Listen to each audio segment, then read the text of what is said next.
Kaixo, Regi naiz, Gorlizen bizi naiz, eta hainbat urte lan egin dut eraikuntzan, obra publikoetako brigadetan, nekazaritzan eta antzeko beste lan batzuetan.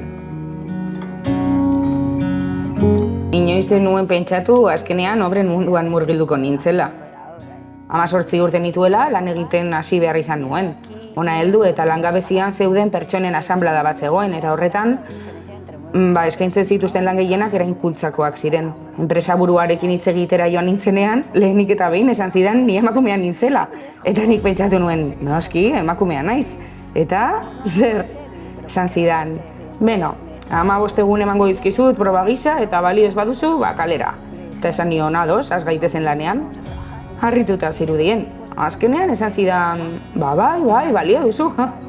Eta benetan, ze tristea baliagarritasuna frogatu behar izatea. Neure buruari galdetzen diot zergatik nirekiko jarrera hori. Gauza bera esango zion mutil bati. Jendeak, obran lan egiten nuela jakiten zuenean, beti berdin erreakzionatzen zuen. Baina, nola gustatzen zaizu hori? Ze egiten duzu hor? Bai, lan gogorra da, indarra izan behar da, baina beti zegoen zalantza hori. Emakume batek horrelako lanak egin ezin izango balitu bezala. Eta gainera, ni oso gaztea nintzen, nenuen ulertzen zergatik ez, azken finean, besteek egiten duten gauza bera egiten dut nik ere. Egia da gero eta emakume gehiago ikusten direla tradizioz maskulinizatuta dauden lanetan, baina oraindik oso gutxi dira. Apurka doa.